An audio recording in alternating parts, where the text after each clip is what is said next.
Guys வணக்கம். இன்னைக்கு வந்து நம்ம மதுரையில பாத்திமா காலேஜ் பக்கத்துல இருக்கக்கூடிய ஏபிடி இண்டஸ்ட்ரீஸ் டாடா மோட்டார்ஸோட ஷோரூமுக்கு நம்ம வந்திருக்கோம். இங்க வந்து ஒரு ஸ்பெஷலான ஒரு வண்டி வந்து வந்திருக்கு அப்படின்னு சொல்லியிருந்தாங்க. அதை உங்களுக்கு காட்டணும் அப்படின்னு சொல்லி தான் இன்னைக்கு நான் இங்க வந்திருக்கேன். ஆக்சுவலா அது என்ன வண்டி அப்படின்னா டாடால இருந்து வரக்கூடிய லாங் பிளாட்ஃபார்ம் ட்ரக் தான் அது. ஸோ அது 1212 அப்படின்னு சொல்லக்கூடிய ஒரு மாடல் அதுதான் அங்கே இருக்குது. அந்த வண்டியை தான் இந்த வீடியோவில் வந்து நம்ம பார்க்க போகிறோம். அந்த வண்டியில் என்னென்ன விஷயங்கள்லாம் இருக்குது. இதுக்கு முன்னாடியே வந்து ரொம்ப நாள் முன்னாடி நம்ம ஒரு எல்பிடி 1212ன்ற வண்டி இதே வண்டியை நம்ம பண்ணியிருக்கோம். ஆனால் திரும்ப இந்த வண்டியை 2025 பண்ணுறதுக்கு ஒரு முக்கியமான ஒரு காரணம் இருக்குது. அது என்ன காரணம் அப்படின்னா இப்போ அந்த வண்டி ஏசி கேபினாக வந்து வருது. அந்த வண்டி எப்படி இருக்குது, ஏசியோட எஃபிஷியன்சி எப்படி இருக்குது, இந்த மாதிரி எல்லா தகவலையும் இந்த வீடியோவில் கொடுக்கணும் அப்படின்னு சொல்லி தான் இந்த வீடியோ வந்து நான் மேக் பண்ணிட்டு இருக்கேன். இந்த வண்டியை பற்றி முழுசாக தெரிஞ்சுக்கலாமா? வாங்க வீடியோக்குள்ளே போகலாம். கைஸ், இப்போ ஃபஸ்ட்டு இந்த வண்டியை பற்றி முழுசாக நம்ம பார்க்குறதுக்கு முன்னாடி முதல்ல இந்த வண்டியோட பேர் காரணம் வந்து நம்ம தெரிஞ்சுக்கலாம். இதை வந்து எல்பிடி அப்படின்னு சொல்கிறோம். ஏன் அப்படின்னா இது வந்து ஒரு லாங் பிளாட்ஃபார்ம் ட்ரக்கு, நல்ல ஒரு லாங்கான பின்னாடி கார்கோ ஏரியா வந்து நமக்கு கிடைக்கும். அதே மாதிரி படர்ந்த லோடுகள் வந்து நம்மளால் நிறைய ஏற்ற முடியும். உதாரணத்துக்கு பார்த்தீங்கன்னா ஏதாச்சும் ஒரு காய்கறி லோடாக இருக்கலாம், எஃப்எம்சிஜி பொருட்கள் எது வேணாலும் ஏற்றலாம். அது போக பார்த்தீங்கன்னா இரும்பு, ஃபர்னிச்சரு, அதே மாதிரி ஒயிட் கூட்ஸ்னு சொல்லக்கூடிய வாஷிங் மிஷின், வீட்டுக்கு தேவையான அப்ளையன்சஸ், இந்த மாதிரி என்ன கூட்ஸ் வேணாலும் இதில் வந்து ஏற்றி கேரி பண்ணிட்டு போக முடியும் நம்மளால். ஸோ அதுக்கு தகுந்த மாதிரியான ஒரு வண்டி தான் இது. அதே மாதிரி இன்னொரு முக்கியமான மேட்டர் என்னென்னா ஒரு லாங்கான ஒரு டிஸ்டன்ஸ், லாங் ஹால் இல்லைன்னா வந்து இங்கேருந்து நம்ம ட்ராவல் பண்ணோன்னா குறைஞ்சது ஒரு 600 கிலோமீட்டர் 1000 கிலோமீட்டர் வந்து ஓட்டணும் கண்டினியூஸாக. அப்படிங்கும் போதெல்லாம் ஒரு லாங்கான ட்ராவலுக்கு இந்த வண்டி வந்து பர்ஃபெக்டாக இருக்கும். ஸோ ஹைவேஸில் அதிகமாக ஓடுது அப்படின்னா இந்த வண்டி வந்து சூப்பராக இருக்கும். ஸோ அப்படிப்பட்ட ஒரு வண்டி தான் இந்த வண்டியை வந்து நான் காட்டணும் அப்படின்னு சொல்லி இன்றைக்கி நினைக்கிறேன். எல்பிடிக்கான பேர் வந்து சொல்லிட்டு அதே மாதிரி இங்கே 1212ன்னு சொல்லி போட்டிருக்கல, அதோட மீனிங் என்ன அப்படின்னா இது வந்து ஒரு 12 டன் GVW கொண்ட ஒரு வண்டி. அதுதான் இந்த முன்னாடி இருக்கக்கூடிய 12 வந்து குறிக்குது. ரெண்டாவது 12 பார்த்திங்க அப்படின்னா அப்ராக்சிமேட்டாக ஒரு 120 ஹெச்பியை வந்து இந்த வண்டி அதிகபட்சமாக டெலிவரி பண்ணக்கூடிய ஒரு கேட்டகரியில் வந்து இருக்குது அப்படின்னு சொல்கிறாங்க. அப்ராக்சிமேட்டாக அதை வந்து 120 அப்படின்றத தான் ஷார்ட் ஃபார்மாக இங்கே 12 அப்படின்னு சொல்லி போட்டிருக்காங்க. அதனால தான் இது வந்து எல்பிடி 1212 இருக்குது. மற்றபடி வண்டியோட ஃப்ரண்ட்லேருந்து பார்த்தோன்னு வச்சுக்கோங்களேன், நல்ல அகலமான கேபின், முன்னாடி 2 வைப்பரு, இந்த இடத்துல வந்து ஒரு ஹேண்டில், மேலே ஏறி வந்து விண்ட்ஷீல்டெல்லாம் க்ளீன் பண்ணுறதுக்கு. அதே மாதிரி இங்கே ஒரு பிளைண்ட் ஸ்பாட் மிரர் வந்து இந்த சைடு வந்துருச்சு. அதே மாதிரி பின்னாடி பார்க்குறதுக்கு ரியர் வியூ மிரர் ரெண்டு சைடும் ரெண்டு வந்து கொடுத்துருக்காங்க. அதெல்லாம் நல்லா கான்வெக்ஸாக வந்து இருக்க மாதிரி இருக்குது. அது போக ஃப்ரண்ட்டில் வந்து ஹாலஜன் லைட்ஸ் தான் வந்து கொடுத்துருக்காங்க. டர்ன் சிக்னல்லாம் ஹாலஜனில் இருக்குது. ஃப்ரண்ட்டில் வந்து பம்பர்ஸ் வந்து பார்க்க முடியும். அதுவே வந்து ஒரு 3 ஸ்பிளிட்டாக இருக்க மாதிரி பார்க்க முடியும். கீழே இருக்கிறது மட்டும் உங்களுக்கு கொலிஷன் பாராக வந்திருக்கு. அப்படியே நம்ம சைடில் வந்தோம்னு வச்சுக்கோங்களேன், இந்த வண்டியோட டயர் சைஸ் அப்படின்னு சொல்லி பார்க்கும்போது 8.4க்கு 20 அப்படின்ற ஒரு டயர் சைஸ் வந்து கொடுத்துருப்பாங்க. இது வந்து ஒரு ஸ்டீல் பெல்டட் ரேடியல் டயர் தான் வந்து இதில் கொடுத்துருக்காங்க. இது வந்து ஒரு டயர் மட்டும் கிட்டத்தட்ட 2300 கிலோ வந்து தாங்கக்கூடிய ஒரு கெப்பாசிட்டி இருக்கக்கூடிய ஒரு டயர் தான் இதில் வந்து வருது. அதே மாதிரி ஒரு 16 PR டயர் தான் வந்து இதில் கொடுத்துருக்காங்க. ப்ளை ரேட்டிங் அப்படின்றது ஒரு 16 ப்ளை ரேட்டிங். நல்ல ஹெவியான லோடு போட்டாலும் இந்த டயர் வந்து தாங்கும் அப்படின்றது தான் மீனிங். இந்த டயரில் பார்த்தீங்க அப்படின்னாலே இந்த இடத்துல பார்த்தீங்கன்னா ஹைவே சர்வீஸ் அப்படின்னு சொல்லி போட்டிருப்பாங்க. நான் சொன்னேன் பார்த்தீங்களா, அதாவது இந்த வண்டியை ஹைவேஸில் வந்து அதிகமாக வந்து ட்ராவல் பண்ணுறோம், எடுத்துகிட்டு போகிறோம், அதாவது லோடு கேரி பண்ணிட்டு போகிறோம் அப்படிங்கும்போது இது பர்ஃபெக்டாக சூட் ஆகும். அதுக்கு தகுந்த மாதிரியான ஒரு டயர் தான் இதில் வந்து போட்டிருக்காங்க. இப்போ இந்த இதுக்குள்ளே பார்த்தீங்கன்னு வச்சுக்கோங்களேன், கீழே பார்த்தீங்கன்னா இந்த இடத்துல சன்ஷேட் மாதிரி இருக்குல்ல, இது எதுக்காக அப்படின்னா இந்த இடத்துல வந்து இன்ஜின் வந்து கொஞ்சம், அதாவது கேபினை விட்டு கொஞ்சம் வெளியே தள்ளி இருக்க மாதிரி இருக்குது பார்த்தீங்களா, அதில் வந்து மழை தண்ணி வந்து படக்கூடாது அப்படின்றதுக்காக இந்த சன்ஷேடு மாதிரி ஒரு விஷயத்தையும் கொடுத்துருக்காங்க. சின்ன விஷயம் தான், ஆனால் வந்து ரொம்ப இம்பார்ட்டண்ட்டில். ஸோ ரெண்டாவது பார்த்தீங்கன்னா இங்கே இருக்கக்கூடிய கார்கோ பாக்ஸு இதில் வந்து ஒரு 4 வகை கிட்ட நமக்கு வந்து கார்கோ பாக்ஸ் வந்து கிடைக்குது. அதாவது மொத்தமாக இந்த வண்டியில் கேபின் கூட இல்லாமல் கவுல் சேசிஸாக வேணும் அப்படின்னாலும் கவுல் சேசிஸாக வந்து வாங்க முடியும். இல்லை கேபின் வித் சேசிஸாக மட்டும் வாங்கணும் அப்படின்னாலும் வாங்க முடியும். அதுக்கப்புறம் பார்த்தீங்கன்னா ஃபுல் சைட் டெக்காக வேணும் அப்படின்னா ஃபுல் சைட் டெக்காக வந்து வாங்கலாம். சைட் டெக் இவ்வளோ தூரம் இருக்குல்ல, அந்த மாதிரி வந்து வேணும் அப்படின்னாலும் வாங்கலாம். இல்லை இந்த மாதிரி ஹை சைட் டெக் வேணும் அப்படின்னாலும் ஹை சைட் டெக்காக வந்து வாங்கலாம். இல்லை கண்டெய்னராக வேணும் அப்படின்னாலும் கண்டெய்னராக வாங்கலாம். கிட்டத்தட்ட 5 வகை நான் சொல்லிட்டேன்னு நினைக்கிறேன். 5 வகை வந்து இருக்குது. அதே மாதிரி இந்த ஹை சைட் டெக்கு, அதுக்கப்புறம் வந்து ஹை சைட் டெக் வந்து நல்ல ஒரு ஃபாஸ்ட்டான மூவிங்காக இருக்குது. அது போக கேபின் சேசிஸாகவும் இருக்கக்கூடிய வண்டி வந்து ஒரு ஃபாஸ்ட் மூவிங் வண்டியாக வந்து இருக்குது. இது வந்து ஒரு 17 அடி, 20 அடி, அதே மாதிரி 22 அடி அப்படின்னு சொல்லிட்டு ஒரு 3 வேரியண்ட்டில் கார்கோ டெக்கோட நீளம் வந்து நமக்கு கிடைக்குது. அதை தவிர்த்து அகலம் அப்படின்னு சொல்லி பார்க்கும்போது ஒரு 7.5 அடி வித்தில் இருக்க மாதிரி கார்கோ பாக்ஸ் வந்து சைஸ் இருக்குது. ஸோ இந்த இடத்துல பார்த்தீங்கன்னு வச்சுக்கோங்களேன், இங்கே தான் வந்து ஏர் டேங்க் வந்து கொடுத்துருக்காங்க. ஸோ இது வந்து கம்ப்ளீட்டாக ஏர் பிரேக் சிஸ்டம் அப்படின்றத இதை பார்த்தாலே தெரியும். ஃப்ரண்ட்டாக இருக்கட்டும் பேக்காக இருக்கட்டும் கம்ப்ளீட்டாக வந்து ஏர் பிரேக் சிஸ்டம் தான் வந்து இதில் கொடுத்துருக்காங்க. அது போக இந்த இடத்துல வந்து உங்களுக்கு டீசலோட ப்ரீ ஃபில்டர் வந்து இந்த இடத்துல வந்து கொடுத்துருக்காங்க. இதுதான் வந்து டீசல் டேங்கோட கெப்பாசிட்டி. கிட்டத்தட்ட ஒரு 160 லிட்டர் வந்து கெப்பாசிட்டி கொண்ட ஒரு டேங்க் வந்து இதில் கொடுத்துருக்காங்க. 160 லிட்டர் வேணும் அப்படின்னா அது வாங்கிக்கலாம். இன்டர்சிட்டி ட்ராவலாக இருந்துச்சுன்னா அது வாங்கிக்கலாம். இன்ட்ராசிட்டி ட்ராவல், அதாவது நம்ம ஒரு ஸ்டேட் விட்டு ஸ்டேட்லாம் வந்து போகிறோம் அப்படிங்கும்போது 250 லிட்டர் கெப்பாசிட்டியில் வேணும் அப்படின்னாலும் அதுக்கு வந்து ஆப்ஷன் இருக்குது. அதுக்கு போகணும் அப்படின்னாலும் நம்ம போய்க்கலாம். இதில் பார்த்திங்க அப்படின்னா ஒரு ஸ்டீல் டேங்க் வந்து இதில் கொடுத்துருக்காங்க. அதே மாதிரி கரோசிவ் ரெசிஸ்டன்ஸ் கோட்டிங் வந்து அதில் கொடுத்துருக்காங்க ஃபுல்லாகவே. சேசிஸ்லேயும் சரி, அதே மாதிரி டேங்க்லேயும் சரி, கரோசிவ், அதாவது துருப்பிடிக்காமல் இருக்கிறதுக்கு ஒரு கோட்டிங் அப்படின்றது ஃபுல்லாக கம்ப்ளீட்டாக வந்து பண்ணியிருக்காங்க. அது போக சைடில் இருக்கக்கூடிய இந்த பம்பர்ஸ்லாம் பார்த்திங்க அப்படின்னா அதாவது என்னென்னா நல்ல அகலமாக இருக்க மாதிரி வந்து நமக்கு தெரியுது. இது வந்து பார்க்குறதுக்கு லுக் வைஸ் வந்து கொஞ்சம் நல்லா இருக்குது. அதே மாதிரி இதெல்லாமே ஷீட் மெட்டல்லையே பண்ணி இந்த பம்பர் அப்படின்றத வந்து பில்ட் பண்ணியிருக்காங்க. அதே மாதிரி பின்னாடி பார்த்திங்க அப்படின்னா இதோட ரியர் ஆக்சிலில் 4 டயர் இருக்கிறத வந்து பார்க்க முடியும். மொத்தத்தில் இது ஒரு 6 வீல் வண்டி தான். முன்னாடி 2 வீல், பின்னாடி வந்து 4 வீல் இருக்க மாதிரி வந்து இதில் கொடுத்துருப்பாங்க. ஸோ இன்னொரு முக்கியமான மேட்டர் என்னென்னா இதில் கொடுத்துருக்கூடிய சஸ்பென்ஷன், அதை பற்றி பேசல. முன்னாடி பார்க்கும்போது நமக்கு முன்னாடி ஃப்ரண்ட்டில் இருக்கக்கூடிய ஆக்சிலில் நமக்கு வந்து இந்த சைடு 3 அந்த சைடு 3 பட்டை இருக்க மாதிரி நல்லா திக்கான பட்டை பேரபோலிக் சஸ்பென்ஷன் கொடுத்துருப்பாங்க. சைடில் வந்து 2 ஷாக் அப்சர்வர் வந்து இருக்க மாதிரி வந்து கொடுத்துருப்பாங்க முன்னாடி. பின்னாடி அப்படின்னு சொல்லி பார்க்கும்போது மெயின் லீஃபு, சப்போர்ட்டிங் லீஃப்னு சொல்லி 2 அடுக்காக வந்துருக்கும். மெயின் லீஃப் வந்து இந்த சைடு 9, இந்த சைடு 9, கிட்டத்தட்ட 18 பட்டா வந்து வரும். அதே மாதிரி சப்போர்ட்டிங் லீஃப் அப்படின்றது இந்த சைடு 7, அந்த சைடு 7, 14 லீஃப் வந்து இருக்க மாதிரி சப்போர்ட்டிங் லீஃப்ஸ் வந்து கொடுத்துருப்பாங்க.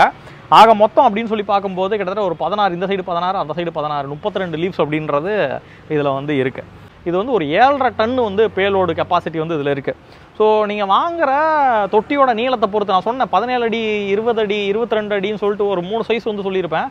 அந்த சைஸை பொறுத்து கொஞ்சம் வந்து ஒரு 500 கிலோ வந்து முன்ன பின்ன வந்து ஆகலாம் இந்த பேலோடில். இங்கே வந்து 2 இது கொடுத்துருக்காங்க. அவங்களுக்கு வீல் ஸ்டாப்பர் வந்து இந்த சைடு வந்து 2 வந்து கொடுத்துருக்காங்க. அது போக பாடியில் வந்து உங்களுக்கு இண்டிகேட்டர்ஸ் வந்து இருக்குது. ஸோ அதே மாதிரி பின்னாடின்னு சொல்லி பார்க்கும்போது பின்னாடி ரிவர்ஸ் பார்க்கிங் சென்சார்ஸ் இருக்கிறத பார்க்க முடியும். பிரேக் லைட்டு, டர்ன் சிக்னல்ஸு எல்லாமே வந்து எல்இடி லைட்டில் வந்து பின்னாடி டெயில் லைட்ஸ் அப்படின்றது கொடுத்துட்டாங்க. அதே மாதிரி இதில் இருக்க சேசிஸ் பார்த்திங்க அப்படின்னா சி டைப் சேசிஸ் தான் வந்து இதில் வருது. Ladder frame chassis. அதே மாதிரி நல்ல ஒரு திக்னஸ் வந்து இருக்கிறத நம்மளால் பார்க்க முடியுது. அது போக எல்லா பக்கமும் ஒரு போல்டட் சேசிஸாக தான் இது கொடுத்துருக்காங்க. சென்டரில் இருக்கக்கூடிய இன்டர் கனெக்டிவிட்டி எல்லாத்தையும் வந்து ஈவன் அது சேஞ்ச் பண்ணணும் அப்படின்னாலும் சேஞ்ச் பண்ணிக்கலாம். அது போக மேலே உட்காந்துருக்க கார்கோ பாக்ஸே வந்து ஈஸியாக கழட்டி ரிமூவ் பண்ணுற வகையில் தான் இந்த இடத்துல வந்து போல்ட்ஸில் தான் வந்து உட்காரவே வச்சுருப்பாங்க. அது கீழே வந்து ஒரு ரப்பர் பேடிங் கொடுத்து இந்த இடத்துல வந்து உட்கார வச்சுருப்பாங்க. ஈஸியாக வந்து கழட்டி ரிமூவ் பண்ணணும் அப்படின்னாலும் ரிமூவ் பண்ணிக்கலாம். இப்போ இந்த பின்னாடி இருக்க டோரை வந்து இந்த மாதிரி லாக் வந்து கொடுத்துருக்காங்க. இதை வந்து நம்ம நார்மலாக இப்படி ஓப்பன் வந்து பண்ணிக்க முடியும். ஓப்பன் பண்ணோம் அப்படின்னா இதுதான் இந்த டெக்கோட உள்ள வியூ. ஸோ கம்ப்ளீட்டாக எல்லா பக்கமே வந்து அந்த ரீஎன்ஃபோர்ஸ்மெண்ட்ஸ் மாதிரி இந்த குளவாக இருக்கிறது எல்லா பக்கமே வந்து ஒரு நல்ல ஒரு ஸ்ட்ரென்த்தை வந்து கொடுக்கும் பாடிக்கு. ஸோ அதுக்கு கீழே வந்து இந்த இடத்துல பம்பர் வந்து இருக்கிறத பார்க்க முடியும். அதுவும் வந்து ஒரு நல்ல ஒரு ஃப்ரேமில் வந்து வெல்டு பண்ண ஒரு ஃப்ரேமாக தான் இது வந்து கொடுத்துருக்காங்க. இந்த இடத்துல ஸ்டெப்னி வீலும் அதே சைஸ் 8.25 20 அப்படின்ற ஒரு சைஸில் தான் இருக்குது. ஈஸியாக வந்து நம்மளால் இறக்கி ஏற்றிக்க முடியும். இதில் வந்து ஒரு 19 லிட்டர் டெஃபாயில் டேங்க் வந்து கொடுத்துருக்காங்க. அதாவது டாட்டா சைட்லேருந்து என்ன சொல்கிறாங்க அப்படின்னா இதுக்கு முன்னாடி வந்துட்டு இருந்த டெஃபாயில் டேங்கை விட இது வந்து கொஞ்சம் அப்கிரேட் பண்ணின ஒரு டெஃபாயில் டேங்க். அது போக சைலன்சரில் வரக்கூடிய அது ஆஃப்டர் ட்ரீட்மெண்ட் சிஸ்டம்னு சொல்லக்கூடிய சைலன்சர் இருக்குது இந்த இடத்துல. அது எல்லாத்துலேயுமே வந்து கொஞ்சம் அப்கிரேட் பண்ணி இந்த டைம் வந்து டிசைன் அப்கிரேட்லாம் பண்ணி வந்து லான்ச் பண்ணியிருக்கிறதாகவும், அதனால நமக்கு அந்த சர்வீஸ் இன்டர்வல் அப்படின்றது தள்ளி போகிறதாகவும் மெயின்டெனன்ஸ் வைஸ்லையும் நம்மளால் சேவ் பண்ண முடியும் அப்படின்ற மாதிரி சொல்லியிருக்காங்க. ஸோ இந்த இடத்துல இருக்கிறது ஒரு 100 ஆம்ப் ஹவர் ஒரு பேட்டரி வந்து கொடுத்துருக்காங்க. லெட் ஆசிட் பேட்டரி கொடுத்துருக்காங்க. அதே மாதிரி கட் ஆஃப் பண்ணுறதுக்கான சுவிட்சும் இந்த இடத்துல வந்து இருக்குது. இது வழியாக தான் நமக்கு வந்து ஏர் இன்டேக் ஆகுது. ஏர் இன்டேக் ஆகி கீழே வருது. கீழே வந்து இங்கே இருக்க ஏர் ஃபில்டர் வழியாக நமக்கு இன்டேக் மேனிஃபோல்டுக்கு வந்து உள்ளே போயிடும். இப்போ இதை வந்து நம்ம சர்வீஸ் பண்ணணும் அப்படின்னாலும் கொஞ்ச நாளைக்கு ஒருக்கா நம்ம வீட்லேயே இல்லைனா வந்து நம்மளோட ஒர்க் ஷாப்பில் இல்லை நம்ம ஸ்டாண்ட்லேயே வந்து க்ளீன் பண்ணணும் அப்படின்னாலும் இந்த லாக்கெல்லாம் வந்து நம்ம மேனுவலாக ஓப்பன் பண்ணி க்ளீன் பண்ண முடியும். ஸோ இந்த மாதிரி வந்து கழட்டிட்டு நம்மளால் க்ளீன் வந்து பண்ணிக்க முடியும் ஈஸியாக. அந்த மாதிரி தான் கொடுத்துருப்பாங்க. ஸோ ரெண்டாவது இதில் இருக்கக்கூடிய கேபினும் வந்து உங்களுக்கு டில்டபிள் கேபின் தான் வந்திருக்கு. அந்த கேபினை வந்து ஓப்பன் பண்ணி பார்ப்போம். உள்ளே எப்படி வந்து இன்ஜினோட பிளேஸ்மெண்ட்ஸ் இருக்குது அப்படின்றதையும் நான் உங்களுக்கு காட்டுறேன். அதுக்கு வந்து இந்த இடத்துல இருக்குது பார்த்தீங்களா, யூஸ்வலாக ஒரு சில பிராண்டுகளில் பார்த்தீங்கன்னா ஈஸியாக நம்ம லாக்கை மட்டும் ஓப்பன் பண்ணிட்டோம் அப்படின்னா கேபினை வந்து டில்ட் பண்ண முடியும். பட் இந்த கேபின் வந்து அந்த மாதிரி கிடையாது. இதில் வந்து சின்னதாக அடிஷ்னலாக வந்து ஒரு விஷயம் வந்து கொடுத்துருக்காங்க. அதை நான் உங்களுக்கு காட்டுறேன். ஃபஸ்ட்டு இங்கே இருக்குது பார்த்தீங்களா, அதாவது இது வந்து ஒரு லாக்கு. இந்த லாக்கை வந்து நம்ம மேலே தூக்கி விட்டோம் அப்படின்னா இங்கே இருக்கிற லாக் வந்து இப்படி ஓப்பன் ஆகிக்கும். ஓப்பன் ஆச்சு அப்படின்னா இங்கே இருக்கிற லிவரை வந்து நம்மளால் தூக்க முடியாது. அதுக்கு என்ன பண்ணணும் அப்படின்னா இங்கே வந்து ஒரு சின்னதாக ஒரு போல்ட் ஒன்று கொடுத்துருப்பாங்க. அந்த போல்ட்டை வந்து நம்ம ஓப்பன் பண்ணணும். ஸோ இந்த மாதிரி போல்ட்டை வந்து கழட்டி எடுத்துட்டோம் அப்படின்னா அப்போ வந்து நமக்கு இந்த லிவருன்றது ஓப்பன் ஆகிக்கும். ஸோ அதெல்லாமல் ஒரே ராடில் கனெக்ட் பண்ணியிருக்கிறதுனால அந்த சைடில் இருக்க லாக் இந்த சைடில் இருக்க லாக் வந்து ஈஸியாக ஓப்பன் ஆகிக்கும்.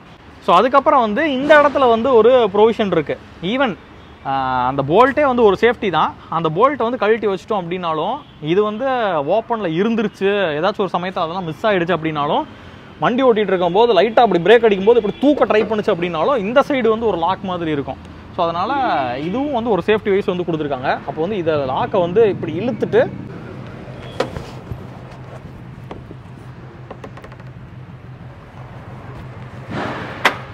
ஸோ அதுக்கப்புறம் வந்து நம்ம இப்படி தூக்கிட்டோம் அப்படின்னா இதுதான் இன்ஜின் பிளேஸ்மெண்ட் ஆகிருக்கக்கூடிய ஏரியா. ஸோ இதில் கொடுத்துருக்கூடிய இன்ஜின் அப்படின்னு சொல்லி பார்த்தீங்கன்னா ஒரு 3.3 லிட்டர் 4 சிலிண்டர் இன்ஜின் வந்து இதில் கொடுத்துருக்காங்க. டர்போ சார்ஜ் டீசல் இன்ஜின் தான் வந்து இதில் வருது, இன்டர்கூல்டு டீசல் இன்ஜின். ஸோ இது வந்து அதிகபட்சமாக உங்களுக்கு 125 ஹெச்பி பவரை வந்து ப்ரொடியூஸ் பண்ணும். நான் சொல்லியிருந்தேன் இல்லையா முன்னாடி வந்து 12 மீனிங் இது வந்து 120 ஹெச்பி செக்மெண்ட்டுக்குள்ளே வரும் அப்படின்னு. இது வந்து எக்ஸாக்டாக ப்ரொடியூஸ் பண்ணுறது 125 ஹெச்பி வந்து ப்ரொடியூஸ் பண்ணுது. அதாவது ஒரு 92 கிலோவாட் பவர் அதிகபட்சமாகவும் அதே மாதிரி 390 நியூட்டன் மீட்டர் டார்க்கை வந்து அதிகபட்சமாக ப்ரொடியூஸ் பண்ணக்கூடிய ஒரு திறன் கொண்ட ஒரு இன்ஜின் தான் இதில் வந்து கொடுத்துருக்காங்க. இப்போ இந்த இடத்துல வந்து நமக்கு நம்ம நார்மலாக பார்க்கக்கூடிய ரேடியேட்டர் சிஸ்டம் எல்லாம் இந்த சைடு இருக்குது. ஆனால் இந்த இடத்துல பார்த்தீங்க அப்படின்னா ஒரு ஸ்பெஷலாக ஒரு விஷயம் இருக்குது பார்த்தீங்களா, இதுதான் வந்து கம்ப்ரஸர். இப்போ நான் சொன்ன மாதிரி இந்த கேபினில் ஏசி வந்து இருக்குது. ஏசிக்கான கம்ப்ரஸர் வந்து இந்த இடத்துல வந்து கொடுத்துருக்காங்க. இதுதான் வந்து இந்த இன்ஜினில் இப்போ புதுசாக ஆட் ஆகிருக்கக்கூடிய ஒரு விஷயம். இந்த கம்ப்ரஸர் மூலமாக தான் நமக்கு வந்து அந்த ஏசி அப்படின்றது டோட்டலாக வந்து ஒர்க் ஆகுது. நல்லா ஏறி உள்ளே வர்றதுக்கு ரொம்ப கன்வீனியண்ட்டாக ஃபுட் ஸ்டெப்ஸ் வந்து இதில் கொடுத்துருக்காங்க. அதே மாதிரி இது ஒரு ஏசி வண்டி அப்படின்றதுனால இந்த இடத்துல இன்சுலேஷன் எல்லாமே வந்து ப்ராப்பராக வந்து குவாலிட்டியாக இருக்க மாதிரி இருக்குது. அது போக இங்கே மேலே டோருக்கு பேடுக்கு மேலே, அது போக இந்த சைடு டோர் ஓப்பனிங்ஸ் எல்லா இடத்துலையுமே வந்து அந்த இன்சுலேஷன் அப்படின்றது ரப்பர் பீடிங் அப்படின்றது ரொம்ப ஸ்ட்ராங்காக வந்து கொடுத்துருக்காங்க. அதே மாதிரி இதில் tilt and telescopic steering wheel தான் இதில் வருது. இதில் பார்த்தீங்க அப்படின்னா தெரியும், நமக்கு தேவையான மாதிரி இதை வந்து அட்ஜஸ்ட் வந்து பண்ணிக்க முடியும். அந்த மாதிரி ஒரு ஸ்டீரிங் வீல் இதில் கொடுத்துருக்காங்க. ஃபஸ்ட்டு இந்த வண்டியில் நம்ம முக்கியமாக பார்க்க வேண்டியது இந்த வண்டியோட டேஷ்போர்டை வந்து நம்ம பார்க்கலாம். ரொம்ப ஹார்டான ஒரு பிளாஸ்டிக்கில் நீட்டான ஒரு டிசைனில் கொடுத்துருப்பாங்க. ப்ளோவர் வந்து ஒரு 4 ப்ளோவர் வந்து இருக்குது. சென்டரில் பார்த்தீங்க அப்படின்னா ஏசிக்கான சுவிட்சு, ப்ளோவருக்கான சுவிட்சு, எக்கோ அப்படின்ற ஒரு சுவிட்ச் வந்து கொடுத்துருப்பாங்க. ஸோ இன்கேஸ் இந்த எக்கோ எதுக்கு மெயினாக யூஸ் ஆகும் அப்படின்னா, இப்போ நம்ம வந்து ஏதாச்சும் ஒரு டிராஃபிக்கில் வந்து வண்டியை ஓட்டிக்கிட்டு இருக்கோம், ரொம்ப டிராஃபிக்கில் சிக்கிட்டு இருக்கோம், லோடு இறக்கும் போது வந்து நிற்கிறோம், மாட்டிக்கிட்டோம் அப்படிங்கும் போதெல்லாம் வண்டி ஆனில் இருக்குது, ஏசி ரன்னிங்கில் இருக்குது. அப்படிங்கும்போது இந்த எக்கோ சுவிட்சை போட்டுட்டிங்க அப்படின்னா ஏசிக்கான ஃபியூவல் கன்சப்ஷன் அப்படின்றது குறைவாக இருக்கும். ஸோ அதுதான் வந்து மெயினான மேட்ரு. அதே மாதிரி நான் சொல்லியிருந்தேன் ஏசியோட எஃபிஷியன்சி இன்க்ரீஸ் பண்ணுற மாதிரி இந்த இடத்துல ரப்பர் பீடிங் எல்லாம் கொடுத்துருக்காங்க. அது போக மேலே பார்த்தீங்கன்னா இது வந்து நைட்ரைல் ஃபோம் ரூஃபிங் அப்படின்னு சொல்லுவாங்க. இது வந்து வெப்ப கடத்தல் தன்மை அப்படின்றது இதுக்கு ரொம்பவே குறைவு. அதனால கிட்டத்தட்ட ஒரு 45 டிகிரி வரைக்கும் வெளியே இருந்தாலும் கூட உள்ள வந்து டெம்பரேச்சர் அப்படின்றது உள்ள டிரான்ஸ்ஃபர் ஆகாது. அதே மாதிரி உள்ளே இருக்கக்கூடிய கூலிங் வந்து வெளியே கடத்தாமல் இருக்கிறதுக்கு இது ஒரு முக்கியமான உதவிகரமாக இருக்குது அப்படின்றது சொல்கிறாங்க. இந்த மாதிரி நிறைய விஷயங்கள் இருக்குது. அதே மாதிரி இந்த வண்டியோட மைலேஜ் அப்படின்றது அடுத்தது உங்கள் மனசில் வரக்கூடிய கேள்வியாக இருக்கும். ஒரு 7 கிலோமீட்டர் வந்து நம்ம எக்ஸ்பெக்ட் பண்ணலாம் அப்படின்ற மாதிரி சொல்கிறாங்க இந்த வண்டியில். ஸோ இன்னும் ஏசியெல்லாம் போட்டு ஓட்டும்போது ரியல் டைமில் எவ்வளோ வருது அப்படின்றது உங்களுக்கு நான் கூடிய சீக்கிரம் வந்து அப்டேட் வந்து பண்ணுறேன். பொதுவாக இவங்க சொல்கிறது என்ன அப்படின்னா, இந்த மாதிரி எக்கோவில் வந்து போட்டு ஓட்டுறோம் அப்படிங்கும்போது பெரிதளவில் வந்து ஃபியூவல் கன்சப்ஷன் ஏசிக்கு அப்படின்றது இருக்காது அப்படின்றதான் மீன் பண்ணுறாங்க. அதே மாதிரி இது வந்து சிக்னலை பார்த்த மாதிரி ஒரு நல்ல ஸ்டீரிங் வீல் வந்து இதில் கொடுத்துருக்காங்க. ஒரு 4 ஸ்போக் ஸ்டீரிங் வீல் தான் இதில் வந்து வருது, 1 2 3 4. அதே மாதிரி இது வந்து மல்டி ஃபங்க்ஷனல் ஸ்டீரிங் வீல்லாம் இல்லை. இது வந்து சிம்பிளாக வந்து ஒரு டிசைனில் வந்து கொடுத்துருக்காங்க. சென்ட்ரல் ஹார்ன் இருக்க மாதிரி இருக்குது. இப்போ நம்ம சாவியை வந்து ஆன் பண்ணுறேன். இதுதான் வந்து இன்ஸ்ட்ருமெண்ட் கிளஸ்டர். இதில் நிறைய டீட்டெயில்ஸ் வந்து நம்மளால் பார்க்க முடியும். ஸோ அதில் உதாரணத்துக்கு பார்த்தீங்கன்னா ஓடோமீட்டரோட ரீடிங் எவ்வளோ, ட்ரிப் எவ்வளோ, அது போக வந்து ப்ரெஷர், டயர் ப்ரெஷர்லாம் எவ்வளோ, அதாவது ஏரோட ப்ரெஷர் வந்து எவ்வளோ இருக்குது, அது போக இப்போ என்ன மோடில் இருக்குது, லைட் மோடில் இருக்கா இல்லை ஹெவி மோடில் இருக்கா அப்படின்றது இதில் பார்த்துக்கலாம். டெஃப் ஆயில் லெவல் எவ்வளோ இருக்குது அப்படின்றது இதில் பார்த்துக்கலாம். ஸோ இப்போ வந்து ஹேண்ட் பிரேக்கில் இருக்கனால சவுண்ட் வந்துக்கிட்டே இருக்குது. ஹேண்ட் பிரேக்கை நான் ரிலீஸ் பண்ணிவிட்டு ஹேண்ட் பிரேக்கை ரிலீஸ் பண்ண உடனே நமக்கு அந்த சவுண்டு வந்து நின்றுச்சு. மறுபடியும் இப்போ நான் ஹேண்ட் பிரேக் வந்து நான் போட்டுக்கிறேன். லெஃப்ட் சைடில் பார்த்தீங்கன்னா வைப்பர் கண்ட்ரோல், க்ரூஸ் கண்ட்ரோல் இதெல்லாமே வந்து லெஃப்ட் சைடில் வந்து கொடுத்துருக்காங்க. ரைட் சைடில் வந்து இண்டிகேட்டர்ஸு, அது போக ஹெட்லைட்கான கண்ட்ரோல்ஸ் எல்லாமே வந்து ரைட் சைடில் வந்து இருக்கக்கூடிய லிவரில் வந்து கொடுத்துருக்காங்க. ஸோ இது மெயினான ஒரு மேட்ரு. அது போக இந்த ஸ்டீரிங் வீலுக்கு லெஃப்ட் சைடில் பார்த்தீங்கன்னா ரீஜென்ரேஷனுக்கான சுவிட்ச், அது போக லைட் மோடு, ஹெவி மோடு அப்படின்னு சொல்லிட்டு 2 மோடு வந்து கொடுத்துருக்காங்க. இருக்கிற லோடை பொறுத்து, போகிற ரோடை பொறுத்து நமக்கு என்ன மோடு வேணுமோ அந்த மாதிரி மோடு வந்து நம்ம மாற்றிக்கலாம். ஹில்ஸ் எல்லாம் ஏறணும் அப்படின்னா ஹெவி வந்து வச்சுக்கலாம். பிளைன்ஸில் எம்டியில் வந்து வரோம் அப்படிங்கும்போது, இல்லை லோடு கம்மியாக இருக்குது, பேலோட நம்ம ஏற்றலை அப்படிங்கும்போதெல்லாம் எக்கனாமிக்கில் வந்து வச்சுக்கலாம். எக்கனாமிக் கிடையாது, லைட் அப்படின்ற மோடில் வச்சுக்கலாம். அதுக்கு தகுந்த மாதிரி ஃபியூவல் கன்சப்ஷன்றது கம்மியாகும். இதெல்லாம் வந்து ஒரு அட்வான்டேஜ். அது போக இந்த இடத்துல வந்து ஒரு ஹெல்ப் அப்படின்ற ஒரு சுவிட்ச் கொடுத்துருக்காங்க. இதெல்லாம் வந்து இன்னும் ஃபியூச்சரில் தான் வந்து அதெல்லாம் யூஸ் ஆகும். இப்போதைக்கு வந்து அதில் எந்த யூஸும் கிடையாது. பெரிதளவில் இன்னும் யூஸ் பண்ண ஆரம்பிக்கல, அதுதான் வந்து மேட்ரு. இது வந்து ஒரு 5 ஸ்பீட் கியர் பாக்ஸ் வந்து இதில் கொடுத்துருக்காங்க. 5 ஃபார்வர்டு 1 ரிவர்ஸ் இருக்க மாதிரி ஒரு கியர் பாக்ஸ் வந்து இதில் கொடுத்துருக்காங்க. ஓகே, இதை வந்து நம்ம வாக் த்ரூ கேபினாக வந்து கன்சிடர் பண்ணிக்கலாம். ஏன்னா வர முடியுது அந்த சைடு. நல்ல ஒரு ஹைட்டான பேக் ரெஸ்ட் வந்து இதில் கொடுத்துருக்காங்க. இந்த டிரைவர் சைடுக்கு வந்து உங்களுக்கு சீட் பெல்ட் அப்படின்றது டிரைவர் +2 அப்படின்ற ஒரு கான்செப்ட்டில் வரும். அங்கே 2 பேர் வந்து உட்காந்துக்க முடியும். சீட் பெல்ட்ஸ் வந்து கொடுத்துருக்காங்க. அந்த டிரைவர் சீட்டுக்கு பின்னாடி பார்த்திங்க அப்படின்னா சேஃப்டிக்காக ஃபயர் எக்ஸ்டிங்யூஷர் அப்படின்றது வந்து கொடுத்துருப்பாங்க. ரூஃபில் பார்த்திங்க அப்படின்னா இந்த சைடு வந்து ஒரே ஒரு சன்ஷேடு வந்து வருது. அந்த சன்ஷேடில் கிளாஸ் மிரர் வந்து இல்லை. பின்னாடி பார்த்தீங்கன்னா ரூஃப் லைட் வந்து ஒன்று கொடுத்துருக்காங்க. அது நல்ல ஒரு மூன் ஒயிட் எல்இடியில் வந்து இருக்குது. பின்னாடி சின்னதாக வந்து ஒரு ரியர் வியூ விண்டோ கிளாஸ் வந்து இருக்குது. ஸோ இந்த சைடு சென்டரில் வந்து உங்களுக்கு இன்னும் ரியர் வியூ மிரரும் இதில் இல்லை. ஆக்சுவலாக இனிமேல் தான் வந்து அட்டாச் பண்ணுவாங்கன்னு நினைக்கிறேன். இது சும்மா ஜஸ்ட் ஒரு ஏசி கேபின் ஒரு டெமோ, ஒரு லான்ச் மாதிரி இங்கே பண்ணதுனால இது இல்லைன்னு நினைக்கிறேன். பட் டெலிவரி எடுக்கிறீங்க அப்படின்ற பட்சத்தில் அதெல்லாம் இருக்கும் அப்படின்றத நான் எக்ஸ்பெக்ட் பண்ணுறேன். மெயினாக ஜாக்கி வந்து இந்த டேஷ்போர்டுக்கு கீழே வந்து இந்த இடத்துல வந்து ஜாக்கி அப்படின்றது கொடுத்துட்டாங்க. இதை வந்து பார்க்க முடியும். அது போக நார்மலான இதே வண்டி 1212ல் பார்த்தீங்க அப்படின்னா இந்த கேபினுக்கு கீழே இந்த இடத்துல வந்து ஒன்று இருக்குது பார்த்தீங்களா, இது வந்து இருக்காது. ஸோ இது வந்து ஒரு ஏசி வண்டியாக இருக்கிறதுனால அந்த ப்ளோவர் வர்றது இது வழியாக வந்து வர்ற மாதிரி வந்து பண்ணியிருக்காங்க. இந்த ஒரு பாக்ஸ் அப்படின்றது இந்த கேபினுக்கு கீழே, அதுவும் இந்த ஏசி வண்டியில் மட்டும்தான் வரும் அப்படின்றத நீங்கள் தெரிஞ்சுக்கோங்க. அது கீழே இந்த சைடு பார்த்தீங்க அப்படின்னா ஒரு அடாப்டர் போடுறதுக்கான ஒரு போர்ட் வந்து இதில் இருக்குது. இதில் சார்ஜ் போட்டுக்கலாம். இங்கே ஒரு ஸ்பேசிங் இருக்குது. லாக்கபிள் க்ளவ் பாக்ஸ் வந்து இதில் வந்து ஒன்று கொடுத்துருக்காங்க. இதுதான் அதில் உள்ள ஸ்பேசிங்கு. அந்த க்ளவ் பாக்ஸுக்கு சைட்லேயே பார்த்திங்க அப்படின்னா ஸ்பீக்கருக்கான ப்ரொவிஷன் வந்து கொடுத்துருக்காங்க. 2 சைடும் ஸ்பீக்கருக்கான ப்ரொவிஷன் இருக்குது. In case after market music system போட்டோம் அப்படின்னா அதில் ஸ்பீக்கர் அப்படின்றது போட்டுக்கலாம். அதே மாதிரி இந்த இடத்துல வந்து ஒரு 5 வோல்ட்டு 2.4 ஆம்ஸ் சார்ஜிங் போர்ட்டும் யூஎஸ்பி போர்ட் வந்து இதில் இருக்குது. இந்த சென்டர் வந்து ஒரு டம்மி தான் இது ஒன்றும் இல்லை. அதே மாதிரி இங்கே ஏதாவது ஃபோன் எதுவும் வைக்கணும்னா அப்படி இந்த இடத்துல வந்து வச்சுக்கலாம். என்னோடய ஃபோனில் ஸ்டாப் வாட்ச் வந்து நான் எடுத்துக்கிறேன். அதுக்கு முன்னாடி நான் வண்டியும் ஸ்டார்ட் பண்ணிக்கிறேன். வண்டியை வந்து ஸ்டார்ட் பண்ணிட்டேன். ஏன்னா இதுக்கு மேலே என்னால் வேர்வை தாங்க முடியல, அந்த அளவுக்கு வந்து வேர்க்குது. இப்போ ஆன் பண்ண உடனே இந்த சைடு பார்த்திங்க அப்படின்னா ஏசியை வந்து ஆன் பண்ணுவோம். அது மாதிரி ப்ளோவரை ஃபுல் ஸ்பீடில் வைக்கிறேன். டைமர் ஆன் பண்ணுறேன். எனக்கு எவ்வளோ செகண்டில் இருக்கிற கூலிங் வந்து நல்லா இருக்குது அப்படின்ற மாதிரி ஃபீல் பண்ணுறனோ, நல்லா கூலிங் ஆயிடுச்சுன்னு ஃபீல் பண்ணுறனோ, அப்போ வந்து இதை நான் ஸ்டாப் பண்ணுறேன்.